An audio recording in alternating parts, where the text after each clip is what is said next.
বর্ধমান শহরের সর্বমঙ্গলা মন্দির চত্বরে পুরনো দোকানঘর ভেঙে দিয়ে সৌন্দর্যায়ন করার লক্ষ্যে এগিয়ে চলেছে বর্ধমান পৌরসভা এবং বর্ধমান দক্ষিণ কেন্দ্রের বিধায়ক খোকন দাস। এদিন সকালে জেসিবি মেশিন দিয়ে দোকানঘরগুলি পরিষ্কার করার কাজ চলে আগেই দোকানঘর থেকে দোকানের মালপত্র সরিয়ে নিয়েছিলেন ব্যবসায়ীরা।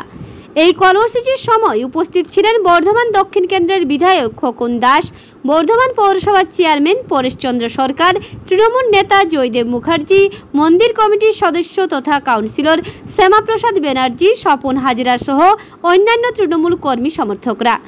বর্ধমান দক্ষিণ কেন্দ্রের বিধায়ক খোকন দাস এ বিষয়ে কি জানালেন আমরা শুনে নেব।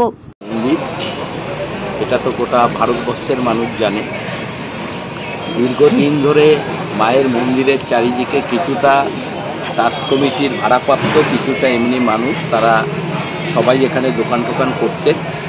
কিন্তু এখন আমরা চেষ্টা করছি সর্বমঙ্গলা বাড়িটাকে ভালো করার জন্য।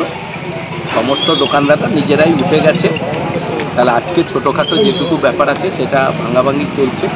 পরবর্তীকালে সর্বমঙ্গলা বাড়ির যারা ট্রাস্টের লোক আছে প্লাস অন্য যারা আছে সবাইকে নিয়ে ভাবনা চিন্তা আমাদের মধ্যে আছে, কিন্তু সবাই মিলেই আমরা করছি। আমাদের চেয়ারম্যান সাহেব রয়েছে, পৌরসভার কাউন্সিলররা সবাই রয়েছে, সুন্দরভাবে কাজ হচ্ছে। মায়ের মন্দির আবার নতুন করে মানুষ দেখতে পারবে সর্বমঙ্গলা মায়ের মন্দির, সেই কাজ করার জন্য এটা করছে। আপনি বলে যাওয়ার পরেও কিন্তু অনেকে কিন্তু নিজেই স্বইচ্ছায় কিন্তু না, প্রায় সবাই ভেঙেছে স্বইচ্ছায়, মানে কেউ একজন নিজে রয়েছে কি আমাদের জোর করে করতে হয়েছে এরকম একজনও নাই, সবাই নিজে ভেঙেছে।